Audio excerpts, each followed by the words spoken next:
Okay, this is Wolf Tracks here, and this is US Highway 6, heading up Spanish Fork Canyon. Heading eastbound. This is my first motorcycle vlog, and I don't know what in the hell I'm doing. I don't know what to talk about. So, yeah. I'm gonna take a ride up the canyon and look at all the beautiful leaves that are changing. It is October 4th.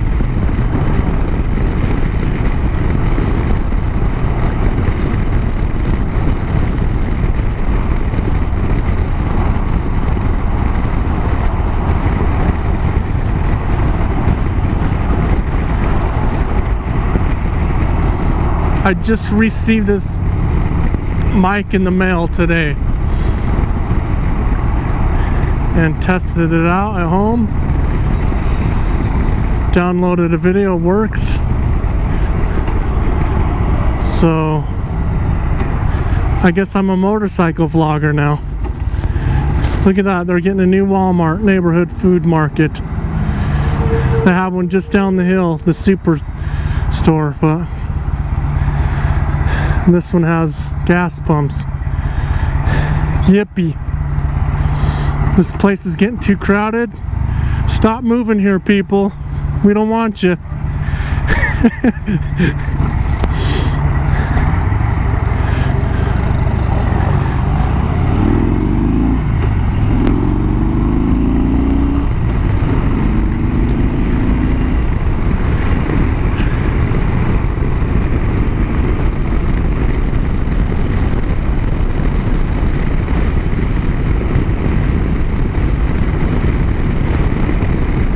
Yes, I could say it over and over and over again, how beautiful this area is.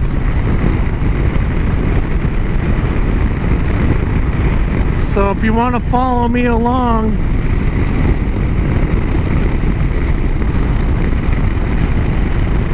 I like to go on long trips, seeing national parks,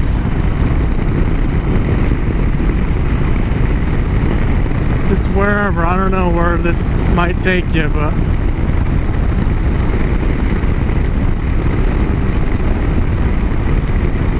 who knows if this will be my first and last vlog ever. I'm not much into talking to I just don't know what to say.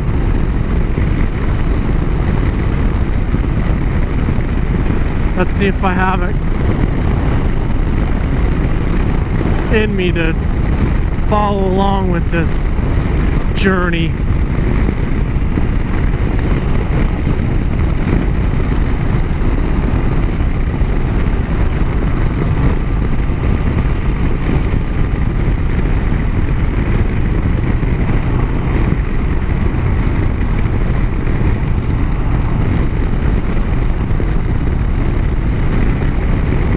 Right now my life isn't going too great, so I am in between jobs, and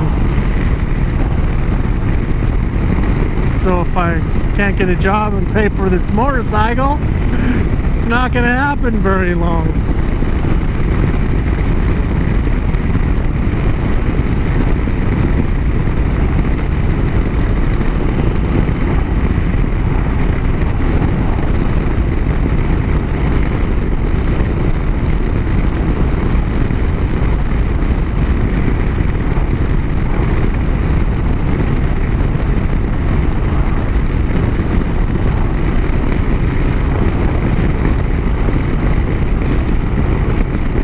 Yeah, I'm a loss for words, really.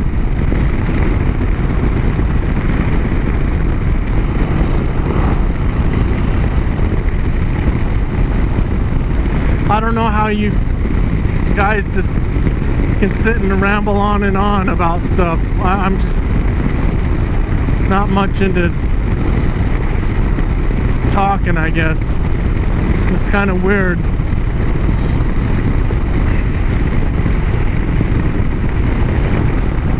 So yeah, the leaves are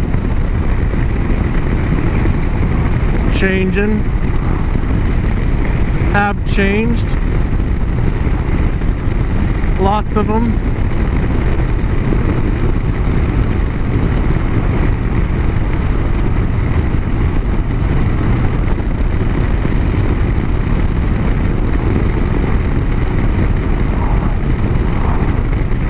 I'm trying to think of a subject that I could talk about. I don't want to talk about my depressing life and how things have been lately, which is really depressing. So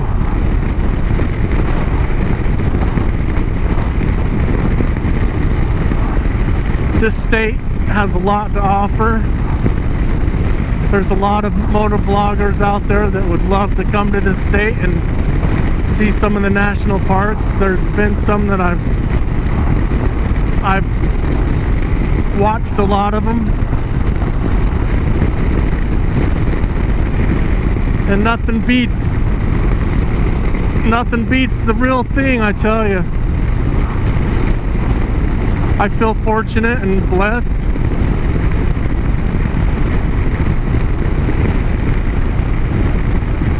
How gorgeous this is. Growing up, I couldn't stand Utah. I just wanted to get out as soon as possible. I grew up right there in that small little town of Spanish Fork, and I was born in Santa Monica, and I just wanted to always grow up on the beach and surf, and so I grew up skateboarding and snowboarding, camping a lot, hiking a lot. Here we go, here's a traveler. Oh, he was just a guy going up the canyon for a sight. It's quite the sight to see, I tell you.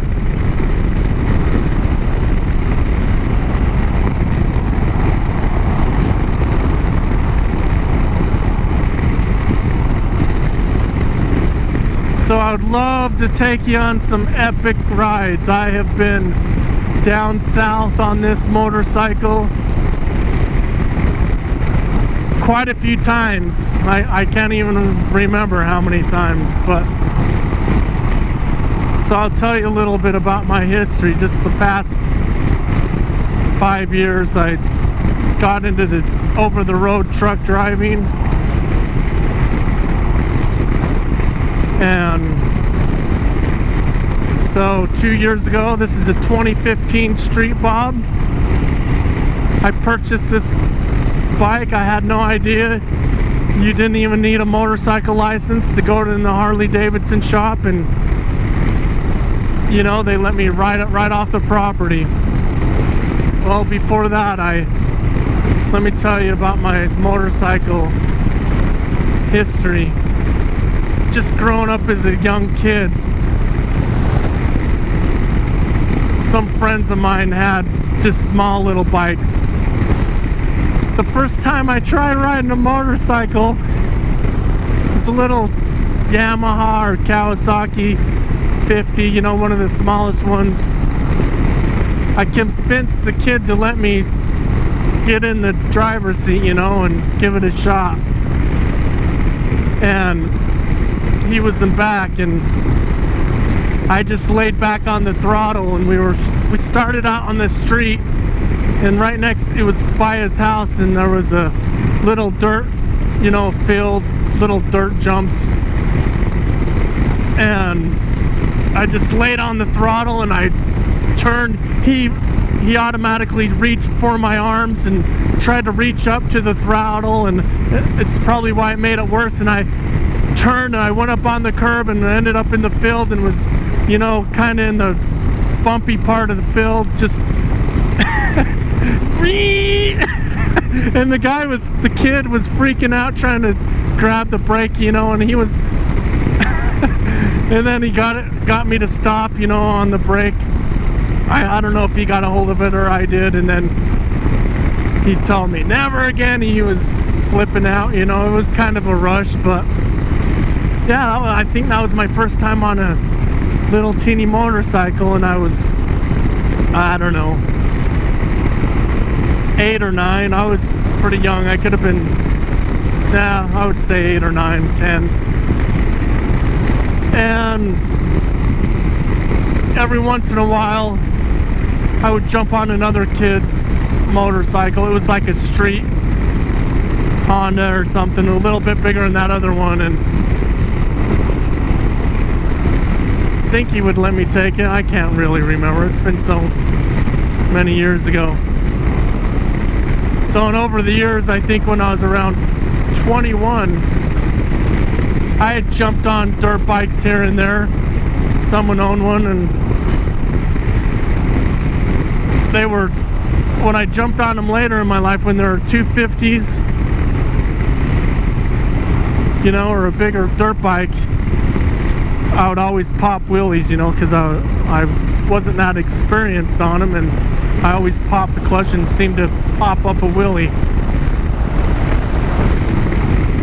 But some friend I used to hang around with, party a lot back then, he had like a 250 or something, and we took it to the dirt hills, and he asked if I wanted to take it for a, you know, little ride. I jump on that, and you know, I think I popped maybe Willie, and there were some jumps. He offered to give me his helmet, but I was like, no, I'll just go around the dirt track once, you know, and just take it easy. And I went off one of the jumps. I wasn't going fast, you know, I just maybe caught a little teeny air, and then it was kind of exciting, you know, and I was, yeah, let me go around one more time. Went around another time, went down some other way up this kind of a steeper jump, and I don't know, I think the power band kicked in or something, and that thing took off. I remember I was like Superman trying to hold on. I tried to hold on to the motorcycle the whole time, and my arm was scraped, you know, it scraped up my elbow pretty good. And I remember the bike coming back, and the front wheel just landed on my head and hit it down into the dirt. And I kind of like just thought right then and there, I was just like, why was I so stupid? I should have grabbed his helmet, you know, put it on.